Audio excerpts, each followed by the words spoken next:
નમસ્કાર વિદ્યાર્થી મિત્રો, ટીવાય બીએ મુખ્ય ગુજરાતીમાં આપણે પેપર નંબર 12 ભણીએ છીએ અને પેપર નંબર 12 અંતર્ગત આપણે ભાષા વિજ્ઞાનનો અભ્યાસ કરવાનો છે. મિત્રો, આપણે ઇતિહાસનું 11મું પેપર અને ભાષા વિજ્ઞાનનું 12મું પેપર, એટલે આમ જુઓ તો ભાષા વિજ્ઞાન જે છે એ આપણું પાયાનું પેપર છે. કારણ કે જ્યારે આપણે મુખ્ય ગુજરાતી લીધું છે ગ્રેજ્યુએશનમાં, ત્યારે આપણે જે ભાષા ભણવાની છે એ ભાષા કયા નિયમોથી કામ કરે છે, એની વ્યવસ્થા કયા પ્રકારની છે, જે ભાષા આપણે બોલીએ છીએ એની પાછળ કયા વૈજ્ઞાનિક નિયમો કાર્ય કરે છે, એનો અભ્યાસ જે છે એ આપણે આ પેપર અંતર્ગત કરવાનો છે. એટલે એ રીતે પણ આ ખૂબ પાયાનું પેપર છે. કારણ કે ઘણીવાર આપણે ભાષા બોલીએ છીએ, કોઈ પણ ભાષા, એમાં હિન્દી, ગુજરાતી, અંગ્રેજી, જે પણ ભાષા, આપણે જે ભાષા બોલીએ છીએ એ આપણને બોલતા તો આવડતી હોય છે, પરંતુ એ ભાષાની જે લેખન પદ્ધતિ છે અથવા તો એની વ્યવસ્થા કયા પ્રકારે થાય છે, એની વાક્ય રચનામાં દરેક શબ્દ એનું શું કાર્ય છે, એને શું કહેવામાં આવે છે, એની પાછળ કયા નિયમો છે, એ બધાની જાણકારી આપણને નથી હોતી. એટલે એ રીતે આ પેપર જે છે એ ખૂબ મહત્ત્વનું છે.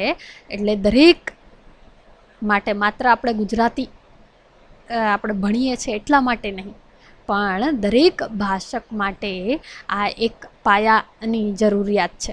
તો આપણે ભાષા વિજ્ઞાનના પેપરમાં આપણે પહેલા એકમમાં અથવા તો પહેલા યુનિટમાં જે પ્રથમ મુદ્દો છે એ છે માનવ સમાજમાં ભાષાનું સ્થાન અને તેના ઉપયોગો. મિત્રો, આ મુદ્દો જે છે એ એમાં તમને છેક મૂળ સુધી લઈ જવામાં આવ્યા છે. જુઓ, જ્યારે માનવ સમાજની રચના થઈ અથવા તો માનવ સમાજ અસ્તિત્વમાં આવ્યો, ત્યારે એ સમાજ બનવા પાછળ જે એક ભૂમિકા રહી છે એ ભાષાની રહી છે. અને એટલે જ મનુષ્ય જે છે અન્ય પ્રાણીઓથી જુદો પડે છે. કારણ કે અન્ય પ્રાણીઓ અથવા તો અન્ય જે જીવસૃષ્ટિ છે એની પાસે માનવ જેવી ભાષા નથી, પરંતુ માનવ સમાજે ભાષાનું સર્જન કર્યું છે. અને એટલા માટે એ માનવ સમાજની એક મહત્ત્વની ઉપલબ્ધિ છે. અને એટલા માટે જ એ અન્ય સજીવો કરતાં એ જુદો પડે છે. અને એટલા માટે એ આટલો સમૃદ્ધ થઈ શક્યો છે, આટલો વિકાસ કરી શક્યો છે, જ્યારે અન્ય જીવસૃષ્ટિ છે એ હજુ પણ એ જ સ્થિતિમાં છે. એની પાછળનું કારણ પણ ભાષા જ છે, આપણે એવું ચોક્કસપણે કહી શકીએ. એટલે સૌથી પહેલાં આપણે એ સમજવું પડે કે માનવ સમાજ અને ભાષા વચ્ચે કેવો સંબંધ છે, પછી જ આપણે તેના ઉપયોગો અથવા તો તેના કાર્યો વિશે આપણે કહી શકીએ. તો સૌથી પહેલાં આપણે જોઈએ કે માનવ સમાજ અને ભાષાનો સંબંધ જે છે એ કયા પ્રકારનો છે. તો માનવ જીવનમાં ભાષાની જે કામગીરી છે એ ખૂબ જ મહત્ત્વની છે. માનવ જાતિ જે છે એ ભિન્ન ભિન્ન સમાજોમાં વહેંચાયેલી છે. આપણે જાણીએ છીએ કે આપણો સમાજ જે છે ગુજરાતી સમાજ છે, એવી રીતે બંગાળી સમાજ છે. એમ પ્રદેશ પ્રમાણે આપણો જે માનવ જાતિ છે, પ્રદેશ પ્રમાણે, ધર્મ પ્રમાણે એ જુદા જુદા સમાજોમાં વહેંચાયેલી છે. અને આ માનવ સમૂહ જે છે એ પોતાના રોજિંદા વ્યવહારમાં પરસ્પર સહકાર સાધવા માટે, પરસ્પર આદાન પ્રદાન કરવા માટે એમને એક વ્યવસ્થા વિકસાવી છે, અથવા તો એમને એક વ્યવસ્થાની આવશ્યકતા છે. અને એટલા માટે એ વ્યવસ્થા જે છે એક ભાષાની વ્યવસ્થા છે. એટલે આમ જુઓ તો ભાષા એ સંપૂર્ણપણે માનવની સર્જત છે, માનવ સમાજની સર્જત છે. મનુષ્યના વિકાસ સાથે ભાષાની જે મહત્તા છે એ વધતી જાય છે, અને માનવ સંસ્કૃતિનો આધાર જે છે એ પણ ભાષા પર જ રહેલો છે. કારણ કે માનવ સંસ્કૃતિ જે ટકી રહી છે, અથવા તો એક પેઢીથી બીજી પેઢી સુધી જે પહોંચે છે, એનું કારણ અથવા તો એનું મૂળ પણ ભાષામાં છે. જો ભાષા ન હોત તો આપણું કશું જ જે છે એ સચવાઈ શક્યું નહોત. અને એમાં પણ મનુષ્યએ ભાષાને લેખિત રૂપ આપ્યું, અને એના કારણે એ એક આમ જુઓ તો મનુષ્યના વિકાસની એક હરણફાળ જે છે એ સાબિત થાય છે. એટલે આ રીતે મનુષ્ય પ્રાપ્ત કરેલી અનેક સિદ્ધિઓમાં એક સિદ્ધિ જે છે એ તેની ભાષાની છે, અને એની બધી જ જે સિદ્ધિઓ છે એની પાછળનું કારણ પણ ભાષા જ છે એવું આપણે કહી શકીએ. એ એવું ઉપકરણ છે જેના વિના માનવ જીવન જે છે આમ જુઓ તો અધૂરું છે. જો મનુષ્ય પાસે ભાષા ન હોત તો આપણે ચોક્કસપણે અત્યાર સુધી જે વિકાસ કરી શક્યા છે, વિજ્ઞાનની બાબતમાં હોય કે સંશોધનની બાબતમાં હોય, કોઈ પણ બાબતમાં હોય, અસ્ત્રો શસ્ત્રોની બાબતમાં હોય, એ આપણે એટલા પ્રમાણમાં ને એટલો ઝડપી ન જ કરી શક્યા હોત. એટલે આમ માનવ જીવનમાં ભાષાનું અગત્યનું સ્થાન છે.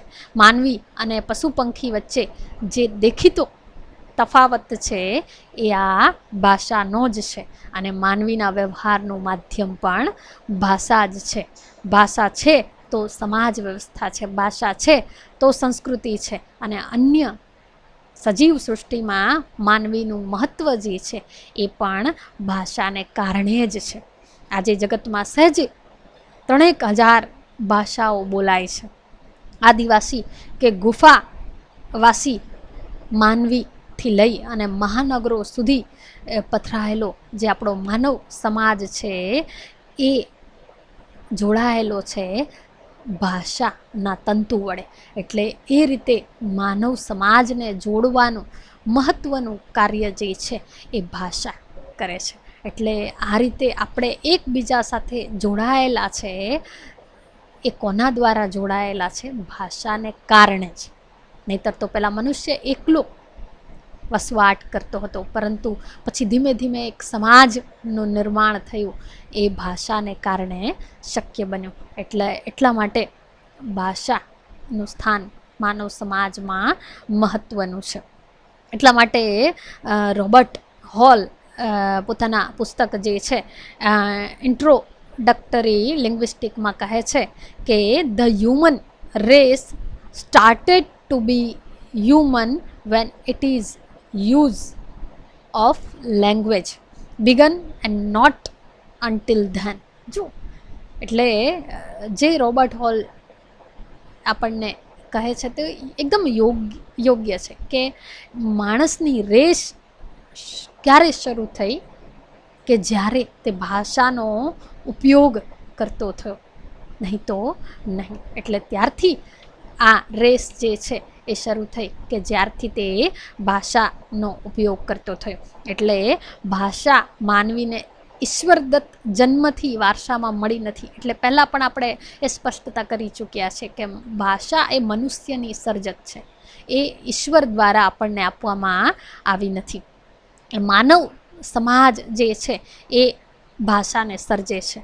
અનુકરણ દ્વારા ભાષાનું શિક્ષણ વંશ પરંપરાગત અનુભવ સાથે વિકાસ પામે છે. એટલે આપણે સમજી લઈએ કે નાનું બાળક જે છે એ સાંભળીને અનુકરણ કરીને ભાષા શીખે છે. કોઈ પણ સમાજમાં જન્મેલું બાળક છે એને તમે બીજા સમાજમાં તમે ઉછરવા માટે તમે છોડો એટલે તે એ સમાજની ભાષા શીખશે. એટલે એ આપણને જન્મ દ્વારા મળતી નથી, પણ આપણે અનુકરણ દ્વારા ભાષાને શીખીએ છીએ. એટલે આ રીતે વંશ પરંપરાગત અનુભવ સાથે એ વિકાસ પામે છે. ભાષા મારફતે મનુષ્યએ વિવિધ પ્રકારનું કામ લીધું છે. હવે આપણે જે છે એ ભાષાના જે ઉપયોગો છે એની વાત કરીએ તો તમારી સામે સ્લાઇડમાં કેટલાક ભાષાના જે ઉપયોગો છે, એના કાર્યો છે, એના મુદ્દા મૂકેલા છે. તો આપણે પહેલો મુદ્દો છે ભાષા અને માનવ સમાજનો સંબંધ જે છે એની વાત આપણે અહીં કરી, પણ હવે એના ઉપયોગો વિશે આપણે વાત કરવાની છે. તો આમ જુઓ તો એના મહત્ત્વના 4 ઉપયોગો છે. પછી એના પેટા ઉપયોગો અથવા તો પેટા કાર્યોની વાત પણ આપણે કરી શકીએ, જેમ કે જ્ઞાન સંપાદન ના માધ્યમ તરીકે ભાષા, એમાં શિક્ષણના માધ્યમ તરીકે ભાષાનો મુદ્દો પણ સમાવેશ પામી જાય છે. પછી વિચાર અને લાગણી વ્યક્ત કરવાના સાધન તરીકે ભાષા, એમાં હૃદય સંવાદ ને વ્યક્ત કરવાના સાધન તરીકે ભાષા જેવો પેટા મુદ્દો પણ આવી શકે છે. એટલે મુખ્ય જે ઉપયોગો છે ભાષાના એ 4 છે. અને એમાં પહેલો ઉપયોગ જે છે મનુષ્ય ભાષાનો જે કરે છે એ છે સંદેશા વ્યવહારના માધ્યમ તરીકે ભાષા. જે આપણે અવગમન, જો આપણે એને બીજા શબ્દોમાં આ રીતે પણ કહી શકીએ કે અવગમનના માધ્યમ તરીકે ભાષા. એટલે સંદેશા વ્યવહાર હોય કે અવગમન હોય, એ માત્ર શબ્દનો ફેર છે. એટલે પહેલો જે ભાષાનો ઉપયોગ છે એ છે સંદેશા વ્યવહારના માધ્યમ તરીકે ભાષા.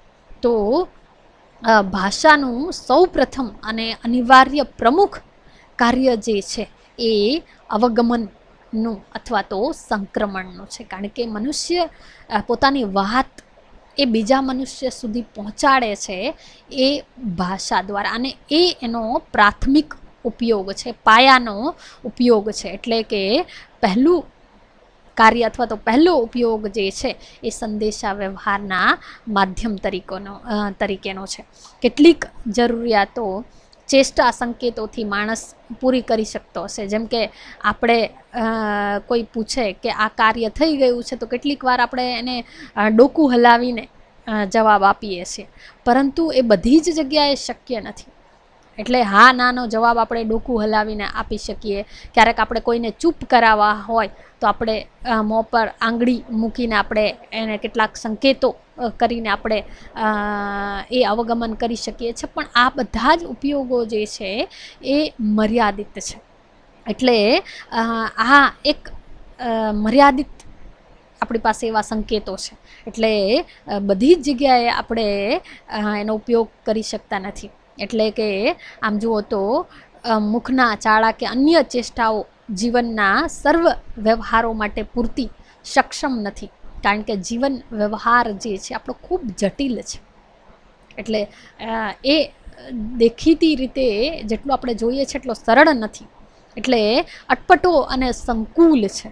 ભિન્ન ભિન્ન સ્થળ સમય અંગેની વાત કેવળ સંકેતો કે ચેષ્ટાઓ એને સ્પષ્ટપણે વ્યક્ત કરી શકે નહીં.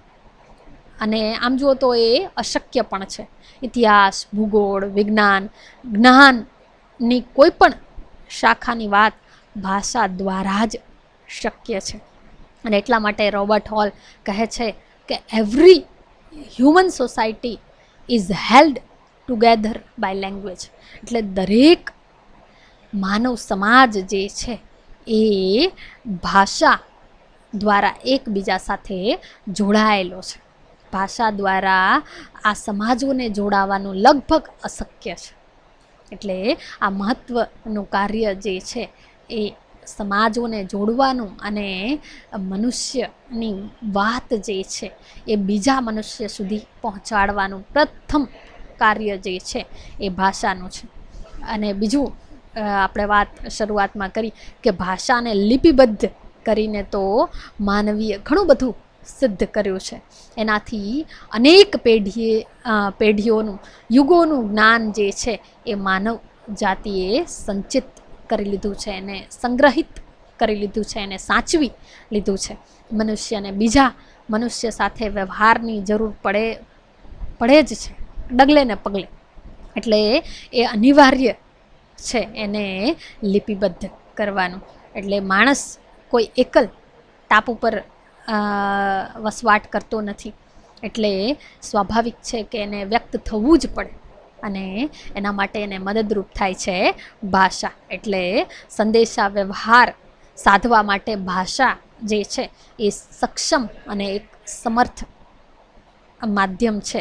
અને એ રીતે એનો એક જેને કહે ને પ્રથમ અને પ્રાથમિક ઉપયોગ છે.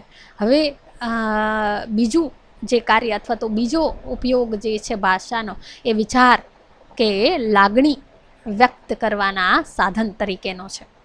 તો મનુષ્ય જે છે એ પોતાની લાગણીઓ કે વિચારો ભાષાના માધ્યમ વડે જ સ્પષ્ટપણે રજૂ કરી શકે, એને અભિવ્યક્ત કરી શકે. ભાષા મૂર્ત અને અમૂર્ત વિચારો કે લાગણીઓ વ્યક્ત કરવામાં સહાયરૂપ થાય છે. જો કેટલીક વાર આપણા વિચારો જે છે અમૂર્ત હોય છે, કે આપણે એને સમજાવવા બહુ અઘરા હોય છે, પણ ભાષા જે છે એ આપણને મદદરૂપ થાય છે એ વિચારોને વ્યક્ત કરવામાં. ભાષામાં અગણિત સંકેતો છે, અને આમ જુઓ તો એક ભાષાની વ્યાખ્યા પણ એવું આપણે સિમ્પલ વ્યાખ્યા જો કરવી હોય તો આપણે એવી કરી શકીએ કે ભાષા એ સંકેતોની વ્યવસ્થા છે. એ સંકેતો એને સમાજ, એનો જે ભાષાનો સમાજ છે એના દ્વારા એને પ્રાપ્ત થયા છે, એની એ વ્યવસ્થાનો એક ભાગ છે. એટલે ભાષામાં અગણિત સંકેતો છે, તેમાંથી નવું નિપજાવવાની ક્ષમતા છે. તેથી સૂક્ષ્મમાં સૂક્ષ્મ ભાવો મનની સંકુલતાને આબાદ રીતે પ્રગટ કરી શકે છે. એ અર્થમાં ભાષાને મનુષ્યના ચિત્ત વિકાસનું એક મહત્વનું પરિબળ ગણી શકાય. જો આપણે જે વિચારો મનમાં કરીએ છીએ એ પણ ભાષામાં જ કરીએ છીએ. વિચારો આપણે ભાષા ન હોત તો આપણી કેવી સ્થિતિ હોય, જાણે શૂન્ય આપણે થઈ જાય એ પ્રકારનું. એટલે આ રીતે ચિત્ત વિકાસનું એક મહત્વનું પરિબળ જે છે એ ભાષા છે.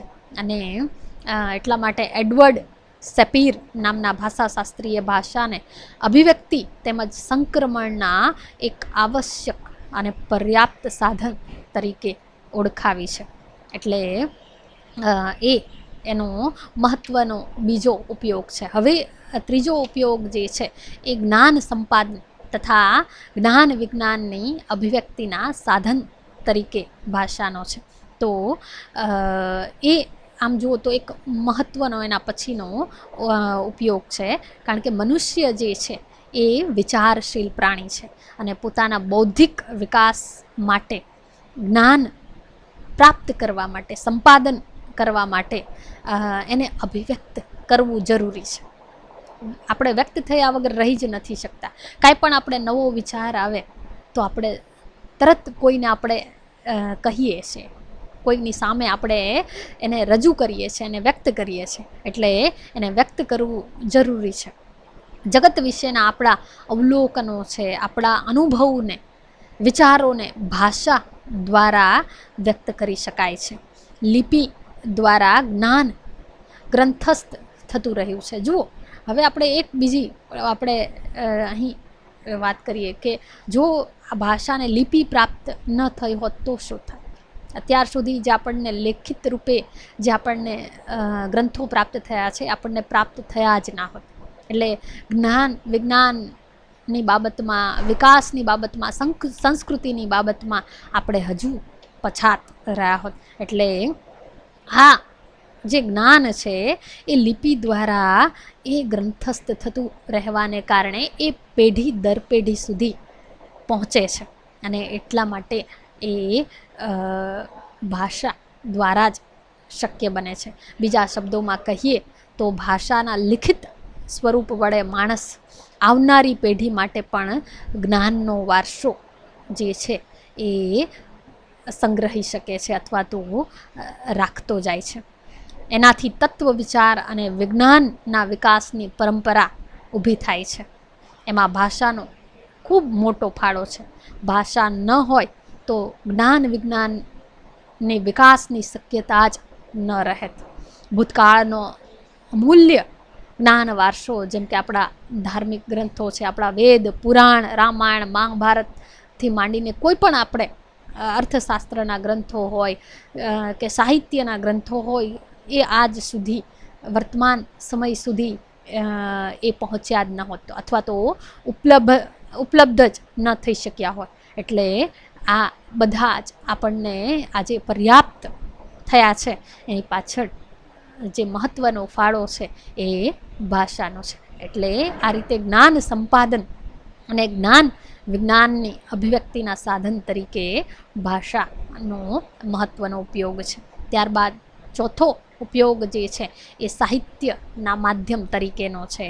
તો સાહિત્યનું માધ્યમ જ શબ્દ છે, ભાષા છે. એટલે આમ જુઓ તો એનો મહત્ત્વનો ઉપયોગ છે. સાહિત્યનું સર્જક ભાષાના માધ્યમ દ્વારા કરે છે. ભાષા વડે અભિવ્યક્તિ અને સંક્રમણ સાધી શકાય છે. અને આમ જુઓ તો સાહિત્ય એટલે અભિવ્યક્તિ, અને એટલા માટે એનો મહત્ત્વનો ઉપયોગ છે. સાહિત્યના રસાસ્વાદમાં એનું મૂલ્યવાન પ્રદાન છે. સર્જક પોતાના અનુભવની દુનિયા સાહિત્યના માધ્યમ દ્વારા ઊભી કરે છે.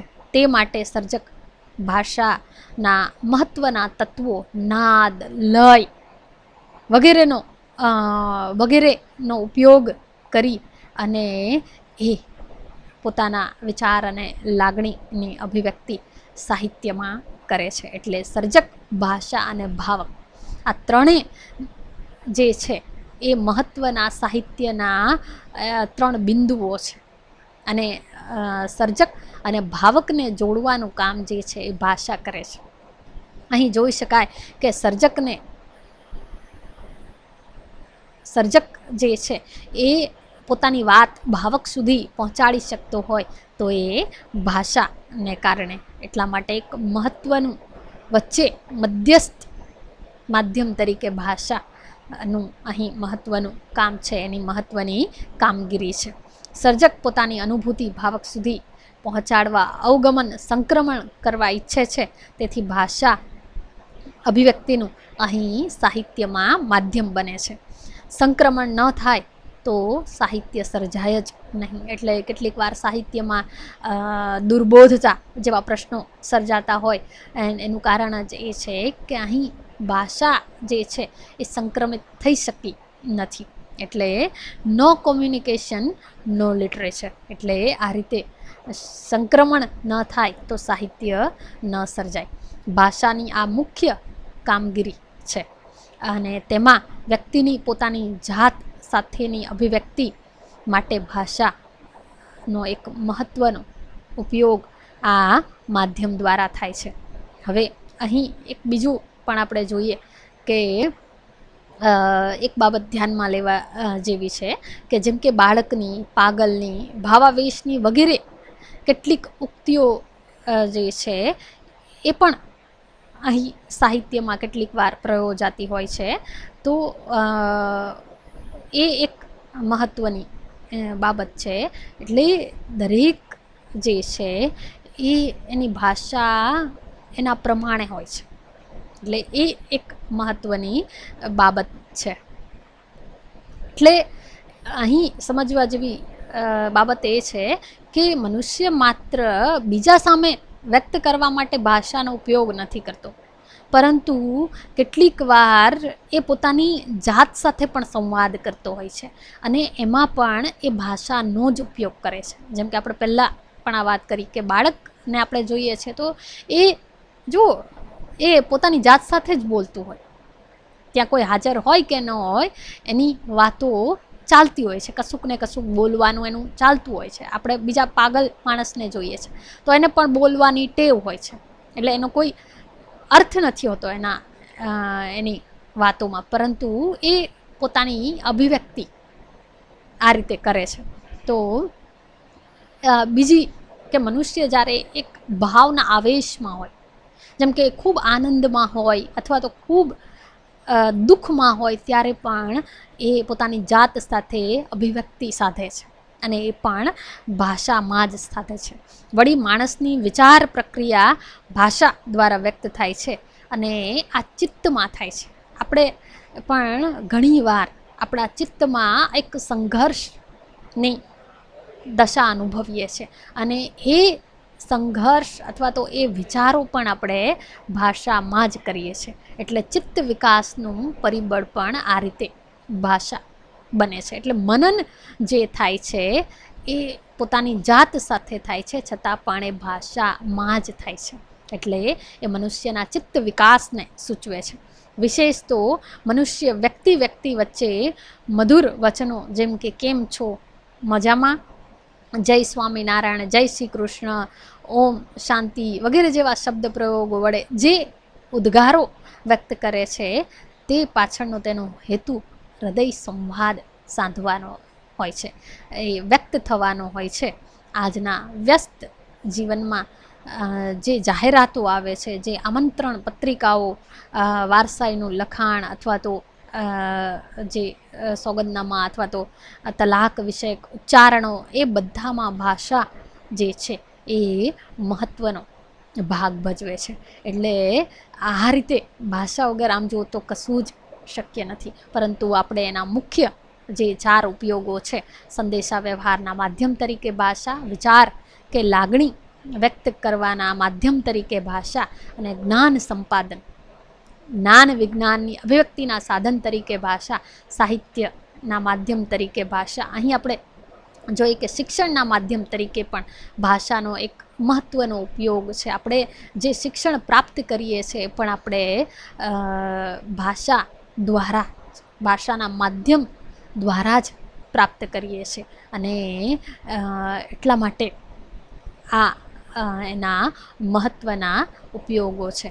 અને ભાષા વગર મનુષ્યએ આજ સુધી જે વિકાસ સાધ્યો છે એ શક્ય જ નથી. અને આ પ્રકારના ભાષાના ઉપયોગોને કારણે જ મનુષ્ય જે છે આજે મનુષ્ય કરતાં એનું સ્થાન જે છે એ ખૂબ ઊંચું કરી શક્યો છે. તેની પાછળનું કારણ ભાષા છે. અહીં આપણે આ મુદ્દો પૂરો કરીએ છીએ. અસ્તુ.